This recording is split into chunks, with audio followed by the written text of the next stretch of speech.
nabaday daawadayaal meel kastoo aad joogtaan halkani waa janalka dabagalka wararka waa 22 bisha 10aad 2019 wararkan idin hayno kuwooda ugu waaweyn waxa kamid ah eekis madaxweyne Xasan Sh Maxamuud oo su'aalo ka keenay sababta dib loogu dhigay dacwadda badda faahfaahin ka soo baxay nabadoon caan ahaa oo lagu kala toogtay Kismaayo iyo Afgooye maamulka gobolka Banaadir oo shaqada ka ceyriyay in ka badan 300 qof xog ku saabsan wariyaasha Muqdisho oo laga mamnuucay xaruntii ay isugu iman jireen madaxweyne Muuse Biixi Cabdi oo Hargeysa ku qaabilay safiirada midowga Yurub iyo Sweden ee Soomaaliya iyo Zeynab Xabsi oo sheegtay in muuqaalkeeda uu isbedelay laakiin qalbigeeda uusan isbedelin isla markaana ay diyaar u tahay inay sii wado dagaalkii ay kula jirtay al-shabaab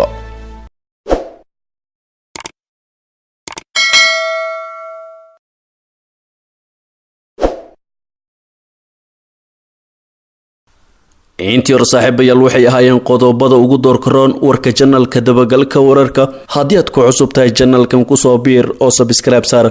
kana mid noqo saaxiibada joogto hel 24 saac wararka halkan aan ku baahino qaybta hoose nagu la wadaag aragtidaada muuqaalka sheer garee oo la wadaag saaxiibada kumaadsanid inaad ka mid tahay saaxiibada dhow ee janalka dabagalka wararka haatan warkii oo fidsan Xasan Sh Maxamuud ayaa su'aalo ka keenay sababta dib loogu dhigay dacwadda badda waxa markii labaad dib loo dhigay kiiska dacwadda badda ee Soomaaliya iyo Kenya u dhaxeeya oo maxkamadda ICJ ay sheegtay in bisha Juun ee sanadka soo socda la dhageysan doono kiiskan waxaana dib u dhigaasi ay keentay in su'aalo badan la iska weydiiyo sababta xilligan keentay in dib loogu dhigo madaxweynihii hore ee Soomaaliya Xasan Sh Maxamuud ayaa qoraal u soo dhigay bartiisa Twitterka su'aalo ka keenay sababta mar kale dib loogu dhigay kiiska dacwadda badda ee u dhaxeeya Soomaaliya iyo Kenya waxa uu isweydiiyay madaxweyne Xasan Sh Maxamuud waxa ku dhacay dacwadda badda ee taala maxkamadda ICJ waxaana uu xusay in muhiim ay tahay shacabka Soomaaliyeed inay ogaadaan sababta dib loogu dhigay dacwadda maxaa ku dhacay dacwaddii baddeena ee til maxkamadda ICJ ayuu isweydiiyay Xasan Sh Maxamuud waxa uu sidoo kale yiri madaxweynihii hore shacabkeenu waxay xaq u leeyihiin inay ogaadaan sababta dib loogu dhigay waxaan dawladdu ugu baaqayaa in shacabka ay jawaab ka siiyaan su'aalahan ayuu yiri Xasan Sh Maxamuud kiiska dacwadda badda ee u dhaxeeya Soomaaliya iyo Kenya ayaa markii labaad dib loo dhigay waxaana arrintan ay dhalisay shaki ku aadan in la doonayo in kiiskani xalka leh oo maxkamad ahayn loo raadiyo dhanka kalena dablay hubeysan ayaa magaalada Kismaayo ee gobolka Jubbada Hoose waxay ku dileen mid kamid ah salaadiinta reer Jubbaland Xaaji Saciid Ciise Adoon oo si weyn looga yaqaanay gobolka Jubbada Hoose gaar ahaan magaalada Kismaayo kana mid ahaa salaadiinta dhaqanka Jubbaland ayaa waxa dilay kooxo hubeysan oo afka soo duubtay Xaaji Adoon ayaa sidoo kale kamid ahaa ganacsatada magaalada Kismaayo ee xarunta ku meel gaarka ee maamulka Jubbaland dilka marxuumka ayaa ka dhacay xaafadda Calanley ee magaalada Kismaayo gaar ahaan halka loo yaqaano Sarta Calaaca kooxdii dilka geysatay ee goobta isaga baxsaday waxaanay dadka xaafaddaasi degan ay sheegeen in dilka kadib goobta ay soo gaareen ciidamo boolis ah kuwaas oo halka uu dilka ka dhacay baaritaano ka bilaabay wali ma jirto cid sheegatay mas'uuliyadda dilka ganacsada Adoon oo ragga dilka geystay ay ku sugayeen iridda hore ee gurigiisa dhanka kale wararka ka imaanaya degmada Afgooye ee gobolka Shabeellaha Hoose ayaa sheegaya in halkaas lagu dilay nabadoon caan ah oo kamid ahaa waxgaradkii xildhibaanada ku soo doortay magaalada Baydhabo goob joogayaal ayaa ku waramay in rag bistoolada ku hubeysan ay toogteen nabadoon Ibraahim Maxamed Ibraahim oo caan ka ahaa degmada Afgooye waxaana goobta ka baxsaday raggii dilka geystay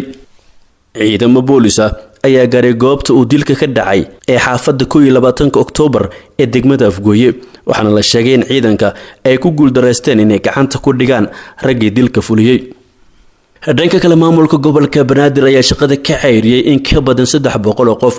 maamulka gobolka Banaadir ayaa shaqada ka joojiyay in ka badan 300 qof kuwaas oo ka tirsanaa shaqaalaha dawladda hoose ee gobolka Banaadir kadib markii la sheegay in dib u eegis lagu sameeyay liiska shaqaalaha warbaahinta ayaa ogaatay in dadka shaqada laga ceyriyay ay isugu jiraan laba nooc ama shaqo joojintooda loo maray laba qaab taasoo laga yaabo in shaqaale kale ay saameyso shakhsiyaadka shaqada laga joojiyay ayaa lagu sababeeyay labadan qodob oo kale ah in shaqaalaha shaqada laga joojiyay in badan oo kamid ah aysan hadda dalka ku sugnayn ay u baxeen dalka dibadiisa dadka maqan waxay isugu jiraan kuwa tahriibay kuwa helay fursado dibadda ah oo dhib la'aan ku tagay iyo qaar ku maqan fasax laakiin laga saaray liiska shaqaalaha iyo qaar kale oo laga dalbaday in dib u habeyn kadib ay la yimaadaan saxiixa ama wakiil xildhibaan ah kuwaas oo heli waayay xildhibaankooda halka markii hore ay ku joogeen saxiixa ama wakiilo ay ka ahayeen odayaasha dhaqanka iyo siyaasiyiin aan xilal haynin qaar badan oo kamid ah shaqalaha lagu sameeyay shaqo joojinta isla markaana ku sugan magaalada Muqdisho ayaa inoo sheegay inay heli waayeen xildhibaankooda dawladda maamulka gobolkana uu diiday damiin aan ahayn xildhibaan xog kale oo helnaya sheegaysa inay jiraan dad ka badan 100 qof oo kale oo laga yaabo inay saameyso arintani boqolaal kamid ah shaqalaha dawladda hoose ayaa qaba walaa xoog leh oo ku saabsan mustaqbalkooda shaqo maadaama xildhibaanadu ay u badan yihiin kuwa aanan ka jawaabin mobilkooda geesta kalena amar ka soo baxay taliyaha booliska saldhigga degmada Xamarweyne ayaa wariyaasha looga mamnuucay in wax qalaba aysan la soo gali karin dhismaha guriga hooyooyinka oo ay ku kulmaan wariyaasha madaxa bannaan ee ka shaqeeya magaalada Muqdisho tobaneeye kamid ah wariyaasha gobolka Banaadir ayaa laga celiyay dhismaha guriga hooyooyinka waxaana ay sababsadeen amar horay u yiilay oo ahaa in halkaas waxba aan laga duubi karin balse ay shalay ku duubeen cabasho ay ka qabaan tabintii fadhiyada golaha shacabka oo laga hor istaagay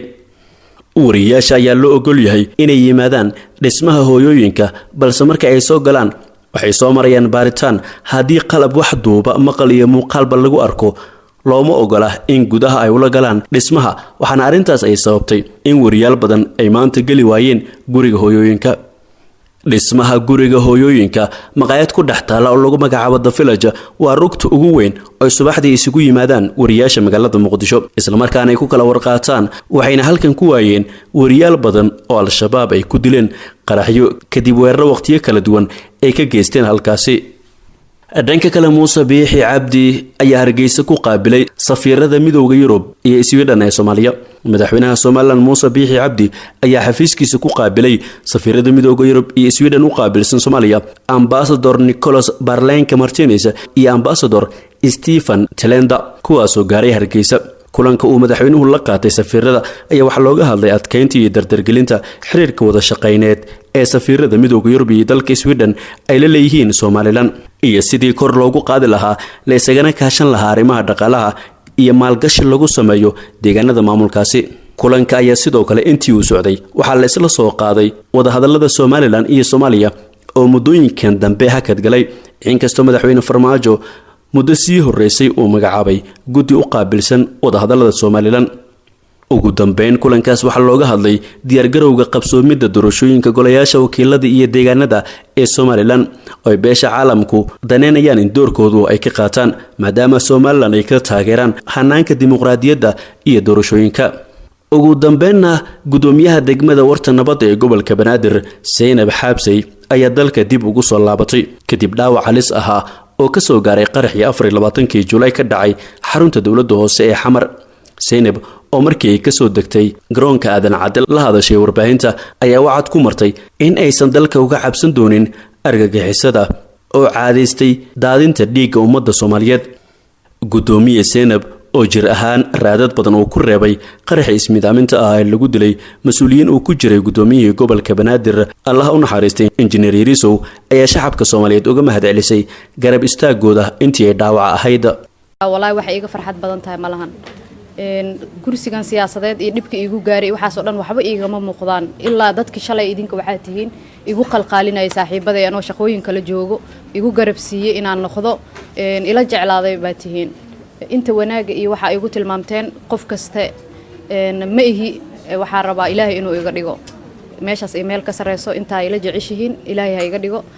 mid kaleeto aniga wixii soo gaaray waa wax idinka dhan idin soo gaaray waayo magaciina iyo mansabkiina baa ku joogay meeshan waxa laga yaabaa maanta in muuqaalkayga wax yar uu iska bedelay igu taqaaneen laakiin qalbigayga ma isbedelin alxamdulillah sideedii ay idinahay markii degmada ay al-shabaab ka qarxiyeen waxa ku iri guriyahaas jajabiseen anaga wili waa noolna waana shaqeynona haddana waxaa leeyahay maqaarkaygii wax yar yar oo lafa iyo waxbaa gaarsiiseen laakiin qalbigaygii intii far ay iga nooshahay insha Allah sidiisii u ahaan doonaa waana ku wada dagaalami doonaa insha Allah dhammaanteen oo isku duuban aan wadanka u duceeyno wallahi inaana daawo ku caafimaadin waxa ku caafimaad ducadiina iyo garab istaagiina wax la ii qabanayo way iska yareed shaqada la ii qabanayay si fiican la iiga taxadiray dad aad noo jecel u tagay oo ilaahay khayr ha siiye xitaa mid kamid ah wuxuu igu yiraahday Zainab wadankii ku laabana markaa dhahay wuxuu dhahay intuu naxay wuxuu yiri wadankii sidan ku soo noqotaa inta shaqo kaaga raadinayna ee iska joog kaas waxa ku yiri qof kasta oo wadankeena dhibaa ka socdo uu soo kobcaaya hadda anaga dhan wada cararno maxaa la yiraahdaa wax u shaqeynaayo qaranka ma lahan wax qofka dambe iga dambeeyo oo Zainabyada kale iyo caashooyinka kale caliyada kale dhalanay meel ay soo maraan ina u diyaarino waa anay wili ma arkin gabadheeda wili ma arkin maanta oo dhan waxa ku faraxsanahay dadkiina idinka ina idin la joogo oo garab ii aheedeen shalay ii soo duceynayseen ducadiina wax badan ku noqday qof walba oo garab qabtay oo faataxa ii soo maray ama ila murugooday khayr Allah siiyo ducadiina wax badan ay qabatay marna kama quusan doono siyaasadan kala xagga aska dhigno laakiin aniga waxa waaye meesha aan joogo waxa joogan ummad Soomaaliyeed oo dhalinyaro ah kuwaas shaqo iga baahan waajib waaye isaaran oo ilaahay maalintii haddaan dhiman lahayo ugu xisaabtami lahaa waa iska joogo waxba ma noqon lahayn laakiin waa ugu xisaabtami lahaa qabrigaas marka galo walaali adaa dadkaas hor fadhisay maxaa u qabatay marka inta qaban karo ilaahay hay la garab galo idinkana wiligiin boo ay la garab galeyseen insha Allah inaan insha Allah aan iswada garabsano Cabdinuur uu ku mahadsan yahay agaasima liibaan dhamaan iyo inta kale inteenan waxa waaye howlo kale inay ku jirnaa laga yaabaa laakiin kadis ay iga dhigteen mar kale waxa idin leeyahay intii soo abaabushay sida guud ahaan warka channelka dabagalka wararka wanaginta haddii aad ku cusub tahay channelkan ku soo biir oo subscribe sarkana mid noqo saaxiibada joogto hela 24 saac wararka halkan aan ku baahino qaybta hoos nagula wadaag aragtidaada muuqaalka sheer garee oo la wadaag saaxiibada kuma adsanid inaad daawatay muuqaalkan